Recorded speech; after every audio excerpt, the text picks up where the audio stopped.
What up, roomies, and welcome back to In the House podcast. Tonight on Neighbors, we've got someone who doesn't just make music; he makes moments. Coming straight out of Jersey City, he's an award-winning rock rap artist, a live wire performer, and the creator behind some of the most energetic visuals coming out of the tri-state. You might know him from tracks like One Last Time, Unchecked, the rock version cuts that turn his lane into something completely of his own. His fan bases are called the Noteworthy family, and once you see him perform, you understand exactly why. This man brings passion, grit, and pure stage electricity. Artist, an innovator, live performer, and a dude who's carving out a sound that sits right between mosh pit chaos and hip hop poetry. Tonight, we are welcoming the one and only Noteworthy. Oh wow! Ah, I got you, bro. I got tingles. I got tingles. That was awesome. Thanks, man. Yo, I really appreciate you being on, bro. It's it's not hasn't been a long time since you and me met, Yes. but this right here, this moment is a long time coming since then. I absolutely you realize that life takes you down a bunch of different paths to meet who you're meant to meet at the right Yeah, moments. So yeah, although we met only a couple months ago, I know life was building to a moment like this. So yeah, I'm happy it finally happened. I finally, appreciate man. Ivy, connecting us, and I'm just Yo, excited to be here. I tell everybody, KDK, if you haven't seen her episode, make sure to go check out the KDK episode. It's just me and her chopping it up, but make sure to go check that out, roomies, because that's one of my closest friends. And then on top of that, that's also my publicist, and she's helping create the wave, which is the other day. Hell yeah. You feel me? And she's also helped creating, not creating your wave, but Mhm. helping it turn into a tsunami. That yo, you're absolutely right. She's always ever since I met her, she was always a huge supporter. I remember I went to the very first time I met her, it was me, Mike Loco, who's my manager, Migs and Lady Bree, two other amazing artists, and we did a photo shoot, and I was so nervous. It was 2 years ago, and she worked with me, right? But I appreciate the fact that she saw the vision that was budding there, um, Yeah. and now it's sort of coming full circle. And the dude that's wearing the collar now was definitely would have been nervous to wear it back then. Man, listen, and the craziest thing about it is since we only met a couple of months ago, I don't know that version of you. Mhm. So this version of you is the version I know, and I'm like, yeah, fuck yeah, let's keep going. You know what I Yeah, mean? So I can't see you being that nervous, shy person. You know what I mean? I can't see it. But yet again, everybody has that. It's like two sides of a coin. Everybody has that duality. right. The artist and the creator that you are on stage may not be the person that you are behind stage. You know what I Right, mean? right. I grew up very almost I wouldn't say I grew up insecure, but I knew what I wanted and I knew who I wanted to be. But each time I put myself out there, it was oftentimes shut down. I was Bro, for liking the things that I liked. So I kept a lot of that I would say repressed, right? yeah, But the moments that it would come alive would be when I was on stage. But it was okay, how do I marry the on stage electricity and energy that people see with my off stage self? Can I be just as confident and just as wild and chaotic as I am on stage, off stage? So yeah, no, it's I'm glad you're meeting this version. yeah. No, but bro, listen. To me, I like people who keep it straight up, Yeah. and the wild, chaotic, energetic version of Note may not always be that version that I see. You feel me? We might just be kicking it one day, and I make me the calm, cool, collected version. You know what I Yeah, mean? yeah, And yeah. that would be the calm before the storm. The build up before the release on the crowd. You know what I mean? That's right. Pause. That's right. Pause. Yeah, I was gonna say, but Now, but let's get into it, right?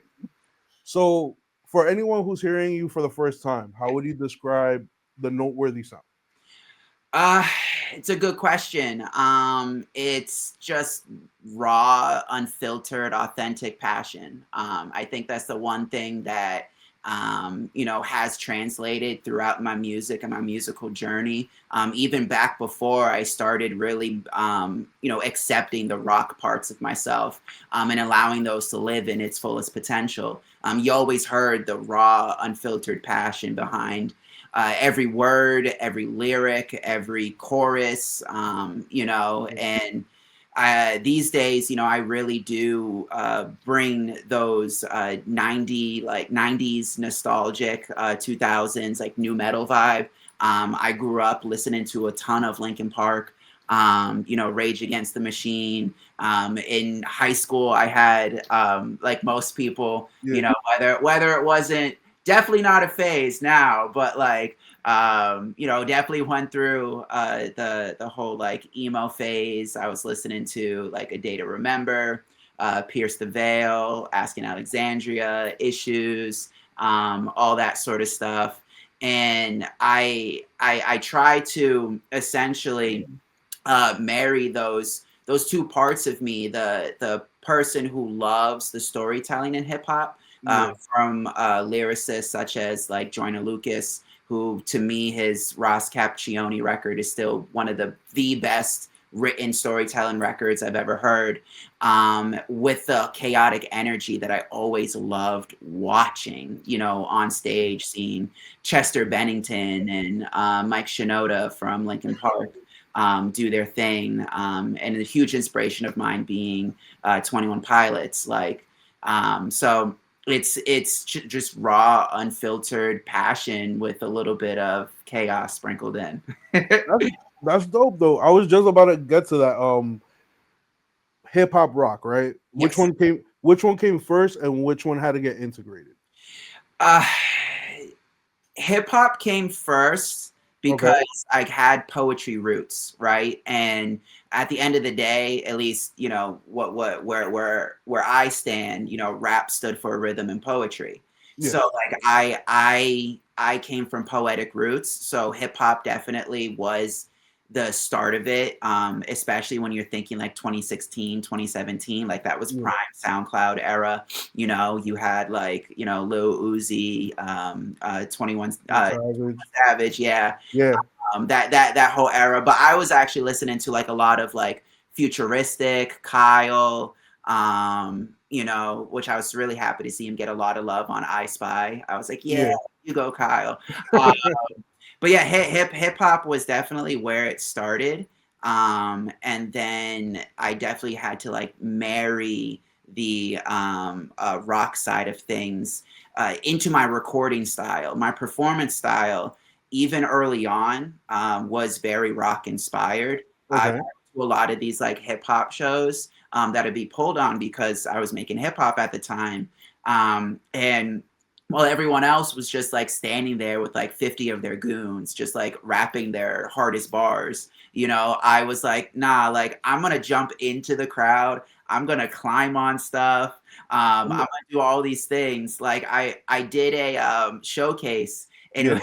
and it was at a coffee shop. But like to me, I don't care what the stage is. Like I'm gonna perform, and so it was at a coffee shop, and I stood on the chair at one of my songs, and I had everyone put their hands up and was like doing their thing. As soon as I finished, the host went up and was like, "So, I didn't think I had to say this, but you can't stand on the furniture." Like, oh, my bad. Sorry. Like, Sorry, but I got your place rocking now though. yeah, that's what I'm saying. Trade So off. yeah, so the performance style always had the rock element, but the past 2 years was definitely bringing the recording to meet what people see on stage. Okay, that's dope. And do you play any instruments like guitar, bass, anything like that, or just lead vocals? I primarily do vocals. Okay. I do, or at least early on in my career, I was like picking up the keyboard and piano. I'm getting back into production, so I'm starting to like I'll make a lot of like the demos, and Yeah. then I'll bring them to my band. So shout out to Ray, Pinky, and Pando. They're the My core. dude Pando. Yeah, yeah. They're the core of the sound that you hear. I bring them, the demo and say, hey, this is the vibe I'm looking for. And we just sort of, slave away at the sound until it feels right. And then we bring it to the studio and, try to make some magic. I feel you, bro. And that's how you did it. That's how you make the magic happen. You get the ingredients, you start Yeah. mixing up that pot, you feel me? And you throw a couple of different, elements here and there, you bro. Like Yeah. I'm really digging that. Hell yeah. So the name Noteworthy, I Mhm. feel like that's intentional. What's the origin behind it, and what does it represent to you? Yeah, so it's definitely intentional. Everything I do is with intent, especially these days. And what's good is even like 17-year-old me who didn't really know what he wanted out of life, at least knew that the name had to mean something. So when I first started recording music, or putting together music around like 16, 17, my mom would like listen to it. Like, I'm very thankful for the fact that my parents are very supportive early on. So they would listen to it, and they found that like when I would make my instrumentals and Fruity Loops and stuff like Yeah, that, like they found that I started my instrumentals notes first instead of like beats first. So I would start with the melody and then build the percussion around the melody. So yeah, she was like, maybe you could call yourself like Notes or Note or something. And I was like, all right, okay, I'll sit with that for a second. So I wanted to figure out like, okay, how can I make it something unique, something that has a story, something that speaks to me, and something that can be branded. yeah, Something that like when you Google it, there's not really much competition there. And I'm happy that again, 17-year-old me had that mindset, because I started playing with the spelling and was like, okay, I can take the N-O in note, like yeah, N-O-T-E, and spell it out K-N-O-W, and almost as a way to learn more, find more through the notes of the song, yeah, and knowing more of yourself through the notes of the music. And I was like, okay, that's cool. How can I spell it to make it feel balanced? Because it didn't really like sit well like on like a page or a card or yeah, something on a banner. So I started messing with like the capitalization, and that's where you end up getting like the KN is capitalized and the WT is capitalized, but like the O and the E aren't. It just makes a nice little like balance and marriage, and or yeah, balance yeah, of the word, as well as like it's eye catching when like you're scrolling through like a page. Eventually, I settled on the name Note, but uh, I was like, okay, what else could really be done? What do I stand for? yeah, Um, and I was sitting at a lunch table in senior year of high school, just starting to release music, and you have like the couple friends that are like rocking with it, but then the others that don't really understand. So yeah, they were like, oh, like maybe like they were trying to be like punny with it. But yeah, I just kept it. I was like, actually, I think I like that, because they were like, oh, like, what about like, oh, noteworthy, like, oh, you're doing something noteworthy. And then they started like, cracking jokes about it in a loving way. Like, it's no, not of course, a bad way. But I was like, you know what? I kind of like that. I like that, like creating something that's noteworthy, that's notable. But I also wanted to make sure my music wasn't just about me. I found myself in other people's music. I found where my home needed to be, listening to other people's music. So the worthy part of things is really all about letting people know that you are worthy, that even if you have moments where you don't feel like you are worthy for your next step, or if you have things in your life that do make you happy right now, you might not feel worthy that you deserve those things, but you do. yeah. Um, and that's the whole messaging behind it. That's where things like the worthy family come into play. Family's a big thing for me, and I just hope that my music can create the communities that created a home for me when I first started. Now I get that, and it's good to see when somebody tries to bring not only inspiration Mhm. but community and connectivity.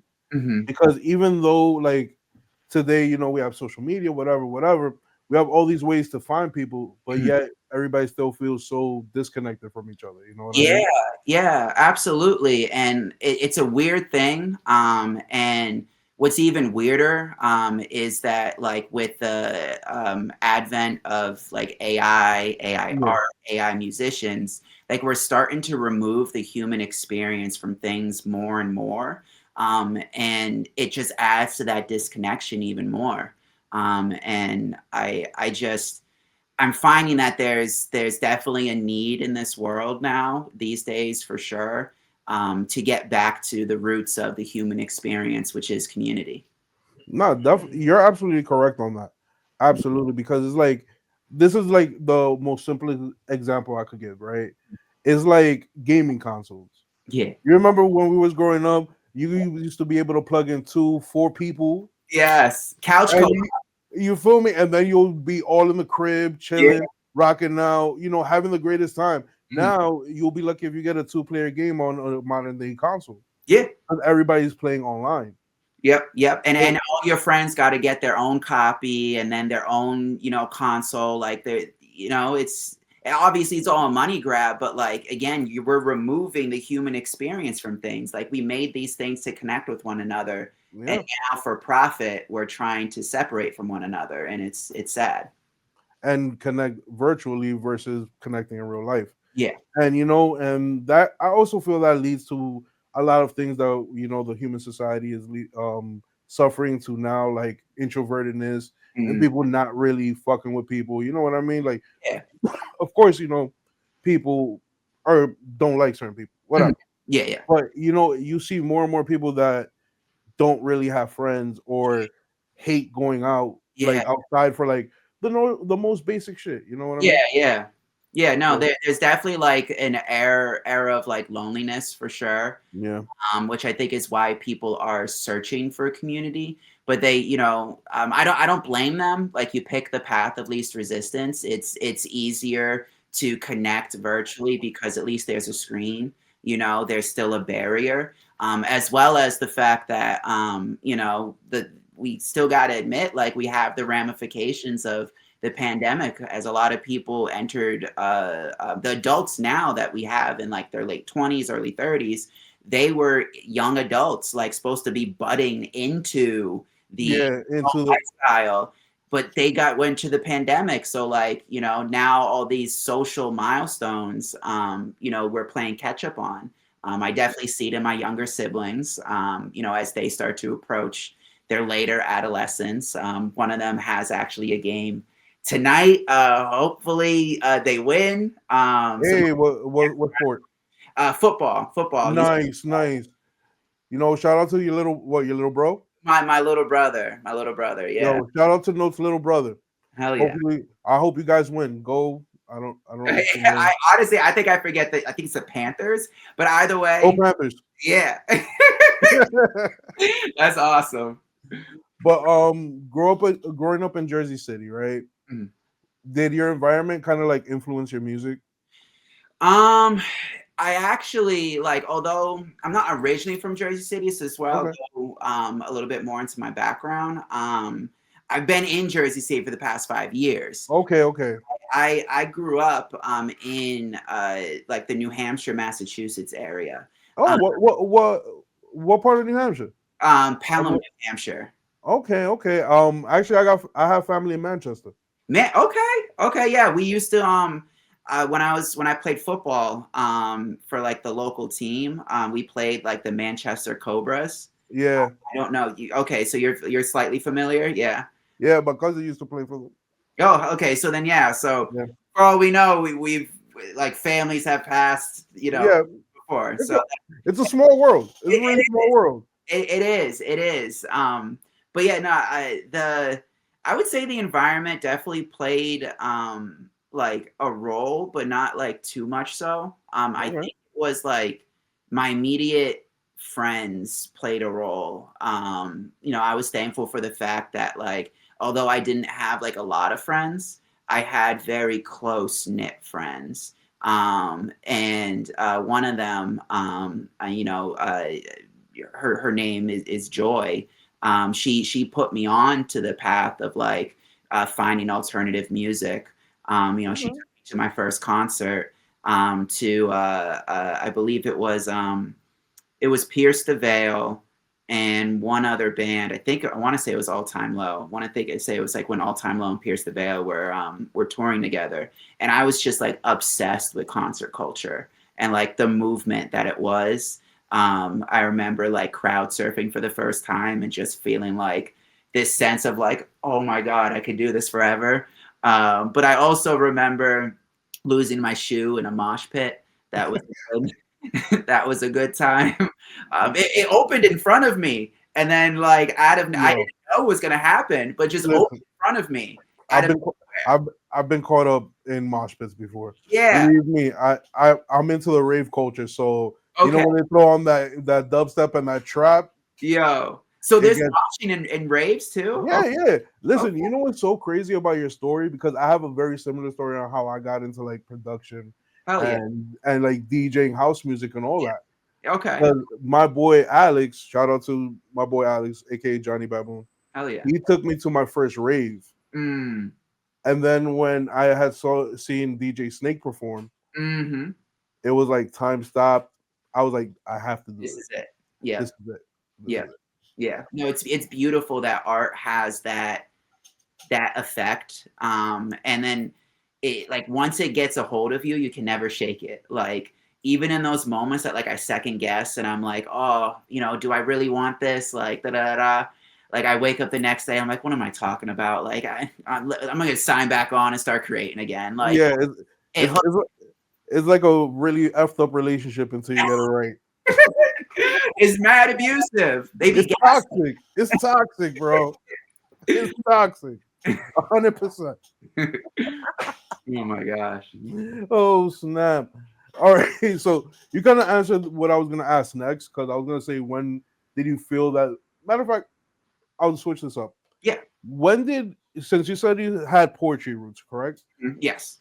How old are you when you started doing poetry, and when did you kind of like transition into music? Um, I started performing poetry at 16. Went to my first open mic. I was really inspired by this one artist, Watsky, who did a lot of like spoken word poetry at the time, as well as this other artist, this other poet, Sully Breaks, who did like a whole poem about like, job culture, like how jobs aren't really, something that feed passion, that they just leave you just over broke, and I just like, I loved the metaphors that like we're playing there.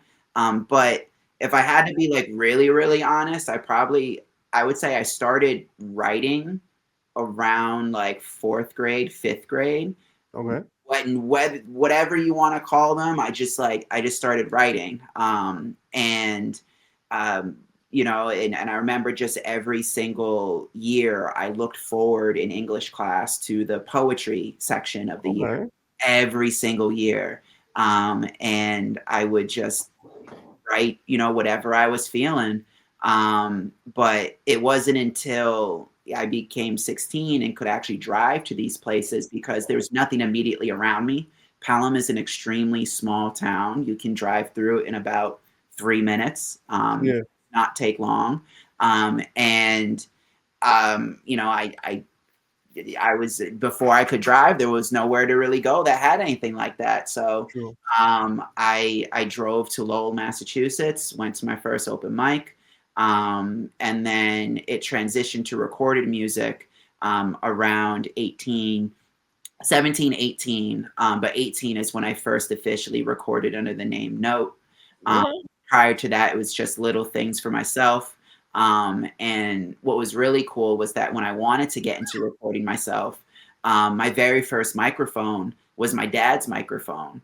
oh, Yeah, he used to, before I was born, he used to pursue the musical journey, and he stopped because the music industry could be volatile. He had to choose between, do I pick the volatile like ups and downs, ebbs and flows of the music industry, or do I do the fatherly thing and just go for something stable, sacrifice my dreams in order to fund my kid, Yeah. and so he sacrificed that part but kept all of the equipment. um, Okay. when it came time that I turned around to him and I was like, so I kind of want to do that now. He was like, okay, cool. Here's a microphone. And that was that. Oh, that's dope.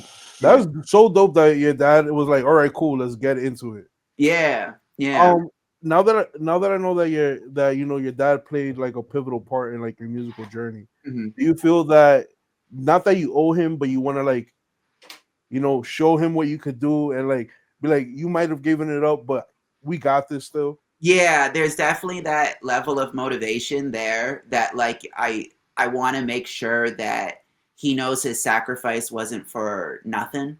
That him setting aside his dreams so that he can build a family, and keep a family unit afloat, an experience he did not get to have. He grew up, in a single mother household, very poor, had to take care of his siblings, so he didn't know stability. So for him to go, okay, although I want this thing for me, I can't do I can't risk doing Yeah. that to my kid. Let me get stability here. That's a sacrifice I'll always be thankful for. And something that, like, yeah, I do want to create something so big that I can look at him and say, yeah, we did it. All right. That's so dope because I feel exactly the same way about both my parents. Yeah. Like they've done sacrificed a lot for me, and I do feel that I not that I owe them, but I want to be able to like give them a life that they could have gotten if they took in more risk, if they didn't Absolutely. have me around, Yeah, yeah, kind of absolutely. thing. And not many, first, like, kudos to you for having that drive. 'Cause, like, and not a lot of kids can look at their parents and say that, like, I wanna almost like return the investment you put into. Yeah. So it's great that you have that love, for your parents and your family. Yeah, and I see that you have the same love and passion for yours as well. Yeah. Um, Now that we're getting into like all the connections and stuff, how did you and your band meet, or like were you like on your own and then like you just like look for a band, or did you guys already like know each other and we're like, hey, we would be really cool if we did music together. Yeah. Everyone has a different story, as to how we met. I'll start with the one that sort of fell into place first, which Yeah. was, my guitarist, Pink Yellow Black, is his full artist name. I met him through my management. Mike Loco. He's also managing Mig 718, who's like a brother to me. So shout out to Migs. And he was doing a lot of guitar and bass for Migs. And as I was starting to develop my rock sound, I was thankful that Pinky was open to hopping on some of my sets as well. So that's essentially how that ended up happening, and he's kind of been like the bread and butter of all the guitar sounds that you end up hearing today. He wrote all of the rock remixes that are out now, as well as the One Last Time guitar. Very, very talented. Put a puppy on my bed. He put a puppy on my bed, and that's a no go. Yeah, yeah, yeah. That's Nah, a no go. I got a puppy outside. Thankfully, she's older now. She's figured that out. But what she used to do, she'd get like a little nervous. So, like, Yeah. as she'd walk, she'd pee. Like, she wouldn't stop to pee. It'd just be walking and pee. And we'd look. You'll be there like, what are you doing? What's up? What's up with you? Yeah. But nah, she's like 3 months old, so Oh, you a baby. Yeah, yeah, yeah. No. hold on. I'll bring her out. Yeah, yeah. I gotta see. This is Jules. You said Jules? Yeah, her name is Jules. Give me Oh. a second. She knocked my mic out. But yeah, her name is Jules. Hmm. I be puppy sitting. This is Oh, my. Everybody knows this is Mike Trout's dog. hi. Hi. Oh my goodness. Um, Yeah, and my dog, he's an old man, so he's just be chilling. Yeah, King is 13, so oh wow, yeah, wow. Okay, he's had him a long while. yeah. I had him since he was 4 months. Oh wow, wow. Yeah. Okay. That's Um, my best friend. yeah, So, no, absolutely. Dogs are family. Like yeah. anyone who says otherwise, like you're lying to yourself. Dogs are family. Um, but yeah, my guitarist is how I met him. My drummer, I actually hit up a Facebook group. Um, Okay. I was in the need for a drummer. The one that was drumming for me at the time, Crown Kiat. Again, shout out to them. They helped develop a lot of like the early rock sounds for live performances, and they actually tracked the drums on One Last Time. Um, Okay. so big shout out to them. But the workload was just becoming too much for her because she was drumming for Migs and me. So it was like Okay. time that like I needed to like find something for my own. So I hit up a Facebook group and Ray was like, "Yo, I love your sound. It's very like nostalgic. It brings me back to the vibes that like I grew up on. Like let's link up." So that's how I met Ray, and he's been phenomenal ever since. Um, Okay. Amazing drummer. Like he lives, breathes, dies drumming. He's the one that you see that I was able to convince to be shirtless in the mask Yeah. last time. That's him. So yeah, great guy. And then Pando, I met through Pinky. Uh, Okay. Okay. Pando ended up coming out to a show because Pinky was the guitarist, and then Pando was like, "Yo, if you're looking for a bassist, like I play bass," and Nice. I was like, I could use a bassist, although we had like the tracks going. I was like, nah, like a live bass sound will bring it all together. So it kind of fell into place just through mutual connection and staying out there. That's fire. I knew Pando was either a drummer or a bassist. Yeah, yeah, a name like Pando. Pando, yeah. Shout Yeah, out to my dude Pando. yeah. Hey. Yeah, bro. Oh man. Um, your visuals have rock show energy, right? Mhm, Mosh pitch, heavy motion, color distortion. mhm. Do you storyboard your videos or do you build the energy in the moment? I'm a huge planner. Okay. I'm very, very sometimes to a fault. I'm very over analytical. Yeah.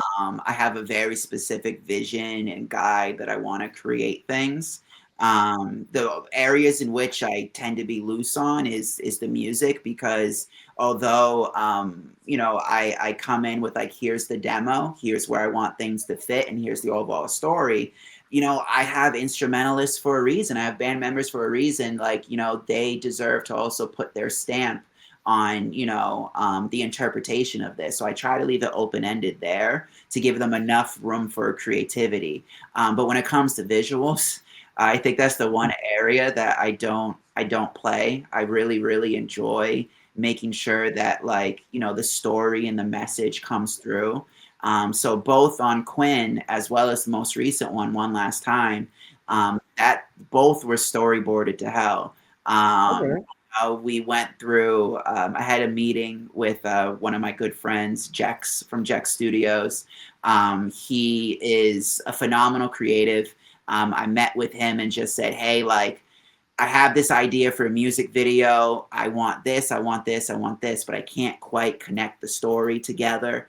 And we just talked for like 3 hours, like trying to figure out, okay, how do we want to tie things together? How do we want the movements to be?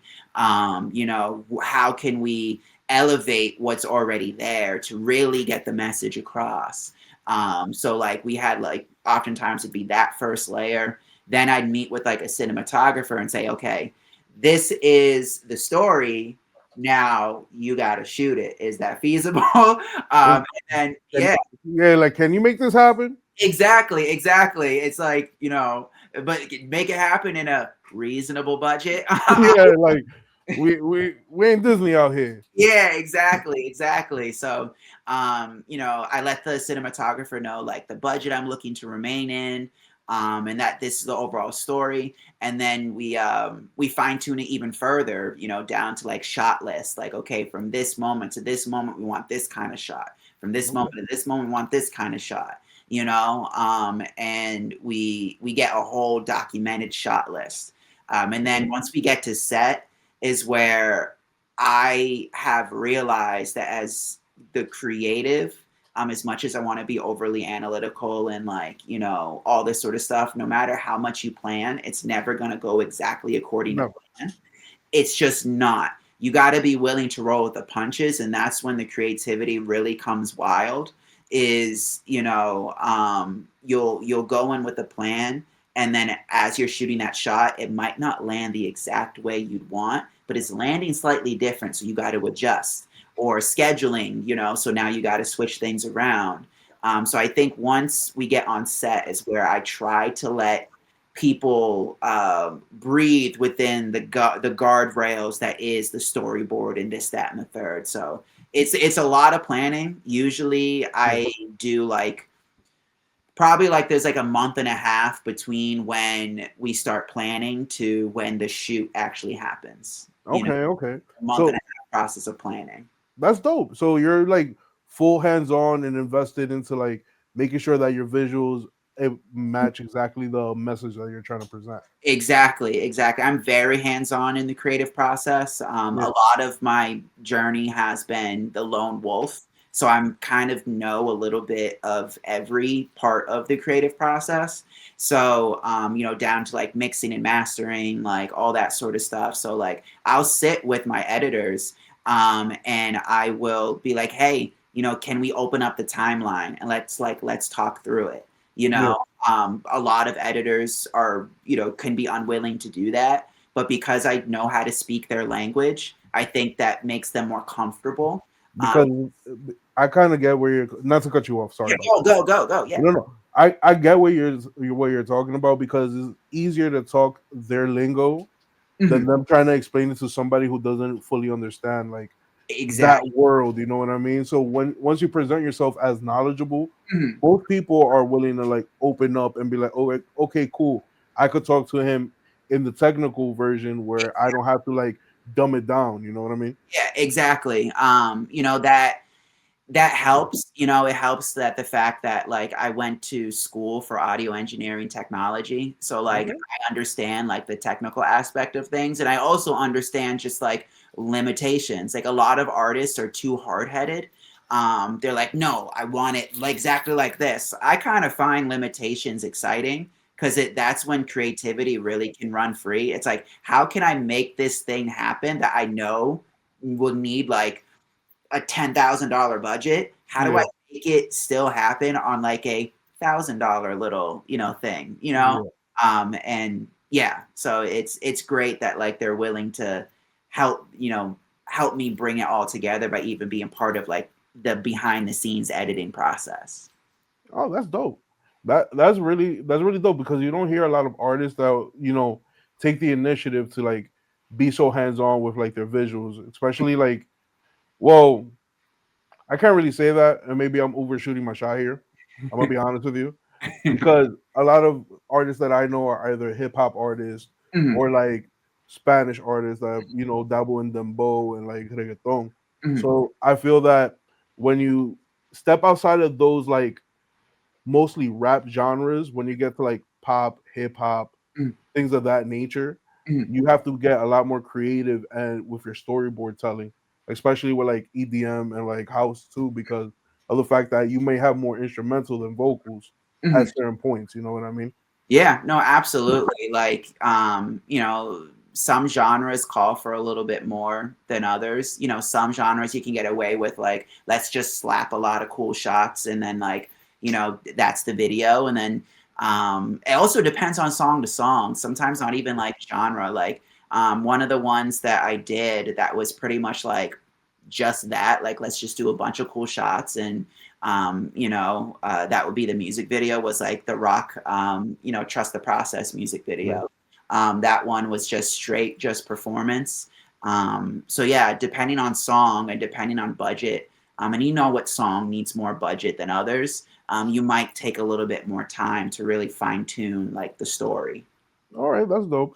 You had mentioned the rock version of your of damn, I forgot the name of the song, but Trust the you meant process. Or weapon. was it Trust the Process? Yes, the Yes. rock version of Trust the Process, right? Mhm. How do you go about selecting a song that you want to do a rock version to or a cover to? Yes, yes. Give me one moment. Ugh, she wanted to join. So Hey, it's the puppy. yeah, it's It's Lilo. the puppy. Say hi to the world. Right. What's going on, mamas? Yeah, she just out of nowhere. I looked over. I'm like, oh, I left the door cracked. um, She's like, I'm here. I'm here now. Yeah. In terms of like picking a song, um, I have made a lot of music prior to transitioning to me the most truest form of myself, which is like all the rock music. And because I've of all that experience, I also performed a lot of shows with the hip hop versions. Yeah. And I knew which songs resonated well and which didn't. So based on live perception of the record, that told me, okay, those are the ones that are worth carrying over to this new branding. Okay. If it didn't resonate live with the crowd well enough, then unfortunately, it's part of my history and my discography, and people can listen to get to figure out, like, okay, how did the sound evolve? Um, but, if it didn't slap live, it wasn't going to make the cut. And so thankfully, Trust the Process did. I Don't Care did, which is like one of the funnest, like honestly, like just straight like metal records that I put together. It's always super fun live. There's like mosh pits that open up, and it's like so cool. Mosh pits are the shit. And then Falling in Reverse, which is one of my more heartfelt ones. Yeah. That one I was happy to see get the recognition it needed live for me to transfer it over. Because yeah, that one I definitely wrote at one of my lower times. Yeah. And every show, a lot of people say like that one's the highlight for me because it's just such a community moment. Everyone puts their lights up. It's like the new age version of putting your lighter up, right? Yeah, they put the light on the phone. They put the light on the phone, and it's a great time. It is, man. And so, as a performer, right? What do you want someone to feel when they see you perform?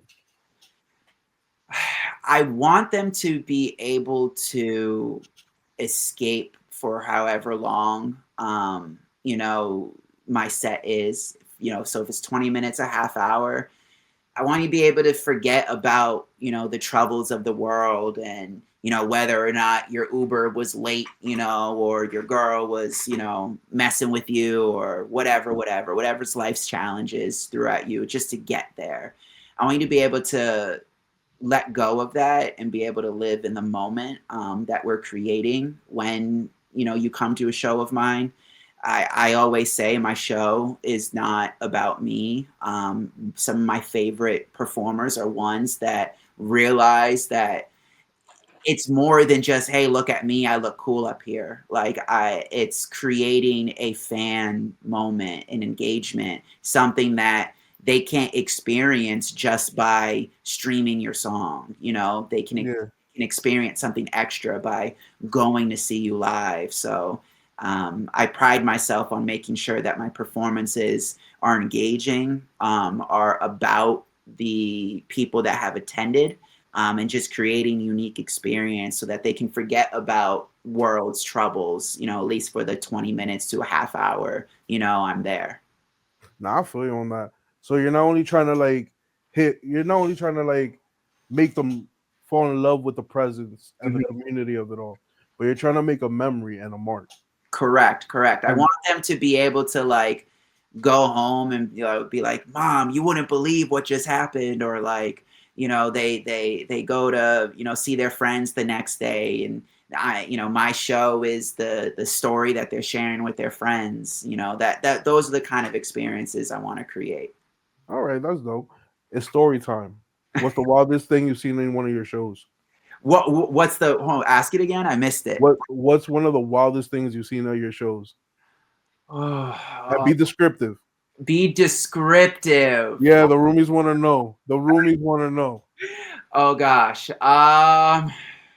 It's a good question. I'm like trying to like think through because I really, really want to. Oh, okay. So one of my one of my earliest shows, I did like a house show, Okay. and it was literally just like somebody's house. I had no idea when I got there either, and when I get there, it's like one packed with like just people, but two, it's like hella residential. Like I'm like, oh, because you contacted me saying like this is a venue, so I'm like, okay, All this right. to a venue, like, but no, like it was just a house. And I was like, okay, so now I'm doing a house show. And house shows are cool. Like they're fun, they're intimate, but like they can also be like a little not a little, they can oftentimes get chaotic because it's uncontrolled, right? Yeah. And I was performing, and it was going really well, and I was meeting a lot of cool people. There's a lot of like cool and interesting art. But the only crazy thing that really happened is like ended up just getting shut down like early because it was mad residential. Like, Yeah. Yeah.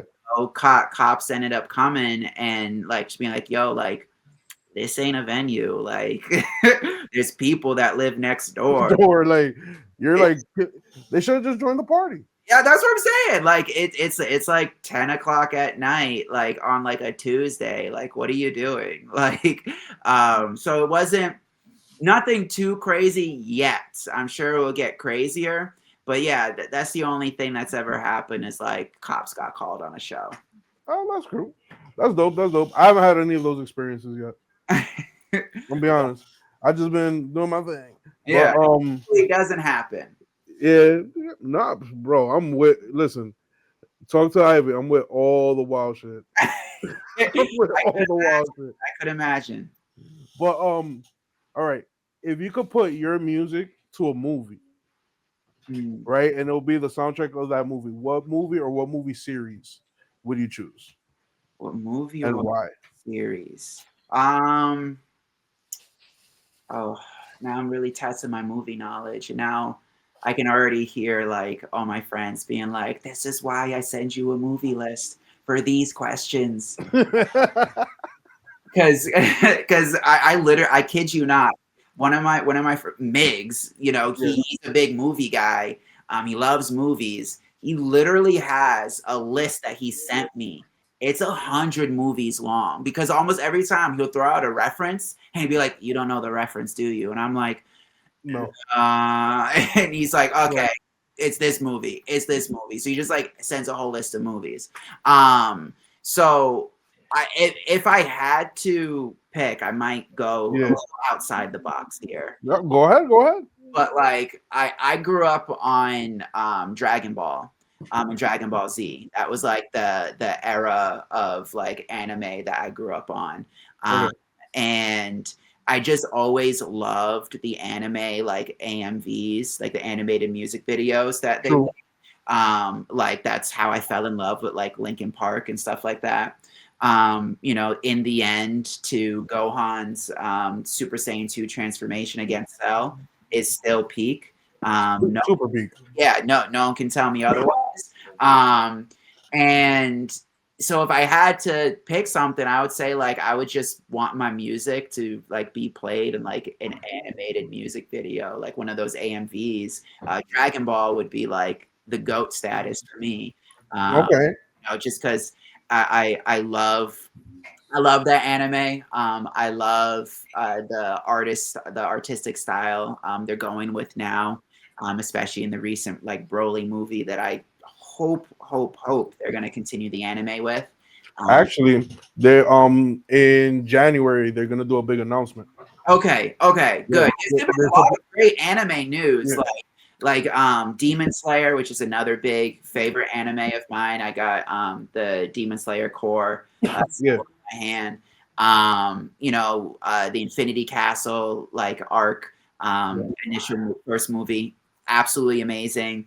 Smashed the box office like records. I was like super happy about that. Then Chainsaw Man followed it up. Oh, Chainsaw Man's the shit. I didn't get the chance to see it yet. I want to see the movie, but I heard it was like fan. Did you see the movie? I haven't seen it yet. I Oh, heard it was phenomenal though. I I, that's I heard it. I heard it rivals Infinity Castle. Like they're yes. neck and neck. Yes, that's what I'm hearing. So I'm like, okay, I gotta see it. And then I know we got Jujutsu Kaisen on like what the 6th or the 8th.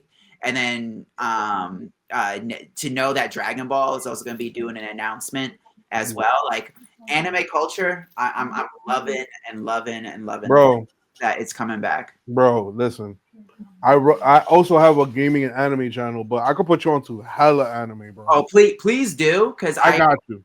I got you. I tend to stick to like shonens, and Okay. like sometimes like You, I know like sometimes I'll end up sticking to like the popular shonens that are out. I am trying to like dive out and like watch other in high school host club. things. hold on 1 minute. You will not be giving out slice of life romances out.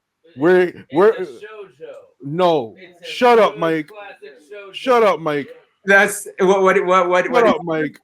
what did you just suggest? He suggested what's the name? Or in high school host club. Orin High School Host Club. Okay, yeah, I will have. And it's about this chick that they thought it was a dude.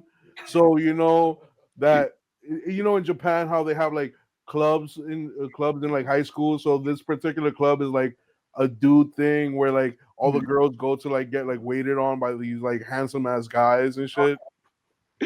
Yeah, but no, we're not recommending that to you. We're not recommending that to you. The If you only want to, if slice you of want, life if you want a good one that has a nice amount of episodes and is sort of in the realm of what you're looking for, do you fuck with isekais? isekais, yeah, I like isekais, yeah. The time I got reincarnated as a swine. Slime. Okay. Yep, Yeah. Okay, so it's actually good. Okay. it's really good. It's really good. If Okay. you want another isekai that won't get a second season because they haven't announced it, Mhm. so what? I'm a spider. Okay. Okay. Yeah, no, I'm with it. The only other like like I guess slice of life anime I've watched is or I'm currently watching is Spy Family. You know, Spy Spy Family. Family's the shit. It's really funny. I'm really enjoying it. Me and my wife die laughing all the time to Anya. Every time she goes second son, I'm like, yeah. Yeah. Nah, Spy Family's the shit. Spy Yeah. Family, top Yeah. tier. The only slice of life the only like romance slice of life that I really saw was Love Hina, and that was back in the day when I was first put onto anime. Mm, That's when like Naruto, the original series, was dropping every week. In got Japan. you. Okay, got you. On like Yeah, yeah. yeah. So it's like that old, but yeah, bro, I could send you a list. Oh, You'll please be. do. I got you. I got you. I need it. Yeah, yeah. But now that we're on the subject of anime, have you ever thought about having like a animated music video? I know you did the AMV thing, but like having like you guys animated like an anime style. I have, and it's definitely like a goal of mine to like get the right song and the right budget to like make that happen. Because I'd want to make sure that I work with and I pay like the right artists to really bring that to life. Um, Yeah. but yeah, I would love to do an animated music video. I tried to do one back like very very early in my career. I had this song titled Game Boy that Okay. exactly kind of off the theme that you're thinking, that like the idea behind it for the video was to like me jumping through different like games on a Game Boy, and it was like this love song that was about like a girl playing games, and it just didn't end up happening, unfortunately. But I these days, I definitely would love to do an animated music video and like bring that like full circle. Yo, bro, I want to see that happen. I really do. Hell I yeah. really, really do. Um, let's see what other hypotheticals I got for you. Right? If you could feature two artists on one of your tracks from any genre, any timeline, Any or genre. any live or dead, Mhm. Two artists. Um, First one that comes to mind would be Tyler Joseph from 21 Pilots. I would love to work with him. He's a big inspiration of mine very early in my career. The first song that I ever learned was Car Radio Yeah. on the piano, and it's the person and the music that inspired me to say I want to do that. I want to create that. So if I could work with Tyler Joseph, that would be, amazing. I get asked this question every so often, and I want to change it up a bit, especially seeing as you're saying alive or dead. Um, RIP, but Chester Bennington from Lincoln Park. I absolutely would have loved to have had his vocals on one of my songs, or just to be in the room with him, like talk about passion behind performances, and both in the recording and on stage. Like you felt it, and when unfortunately he passed, that was a big loss in the music It industry. really was. And I'm happy to see them back around. I'm happy to see Emily. She's Yeah. doing her thing as the new singer for Lincoln Park, but nothing will beat that era that was Chester Bennington. Yeah, you're absolutely correct. Like, there's so many great Linkin Park tracks, and I could ramble on and just be like, faint, numb, in the end, crawling, Mhm. um, hyper, their albums, Meteoria, Hybrid Theory. Yes. They were all great albums. You know what I mean? Now that we're on the subject of like artists that you want to work with, Mhm. what like bands like you would say like really influenced your sound? If you could give me three, like if they mixed them up, that would be noteworthy. Yeah. Lincoln Park, right? Okay. We got to go with that one, because I think they perfected, like, especially early on in their career. Later on, I think they had more pop records, and they had like the rap metal, rock sort of records. But they always kept like the rock roots. But early Lincoln Park, definitely a huge influence. Um, this band by the name of Issues. Um, Okay. I really really enjoyed them. They kind of blended uh, hip hop with uh, metal, or at least like metal of like the mid 2010s. And like R&B, which was like really interesting. It was like one of the Yeah. first bands that I saw that, like, oh, you can really like bring everything into music, and Yeah. like it can sound cool, like as long as you know you feel the passion behind it, right? Yeah. um and then 21 Pilots, they've I again, like Tyler Joseph. His performance style, one of the things that they said as they were coming up in this whole industry was, when they perform, they're not performing for the people that paid, and that may sound counterintuitive, but they said, we're performing for the bartender that's been at this venue day after day after day, seeing band after band after band. They're there to do a job, and they've become numb to this process. So if you can get them to stop and look and watch, you've already won the crowd. That So ass. That's that facts. that attitude I adopted, and I always perform that way. So constantly, like, there'll always be the people that rock with you instantly, but I constantly scan the crowd to find, like, who's the dude who's standing like he's too cool to be here, and I'm like, Yeah. I'm gonna break you. You're gonna go from this to like rocking out with me in about 2 seconds. Like, so I search for those. Okay. Okay. Like I said before, you're building like this community, and you're trying to reach everyone, Hmm. and you're being inclusive with everybody. You Hmm. feel me? You're Yes, just creating this space, and it's a beautiful thing to see. thank you. You know, it's really beautiful. What have you ever thought of exploring any other genres of music? I have. I, if I could sing, I'd probably do. All Uh, right. like I do really enjoy like R&B melodies. I'm a sucker for a a really strong R&B female like vocalist. Any I just there's just such like a soul and an emotion that's in there that like if I could if I could sing, like, not saying I jump straight into like R&B, but like Yeah. I probably like incorporate certain elements, because I don't know, like I'm attracted to music that has a vulnerability about it, and at least to me, R&B and rock, like they have like the highest forms of vulnerability in their lyrical content. I So agree with you on that. yeah, I agree with you on that. yeah. What's something that you're excited for next year? You got anything planned? Anything that you haven't told anybody yet that we can get the scoop on? uh, Yeah, no, I'm working on a lot of new music, right? Yeah. Now is the time. Now that like the performance season is done and all that sort of stuff. Although like still like the holiday performances here and there, right? Yeah.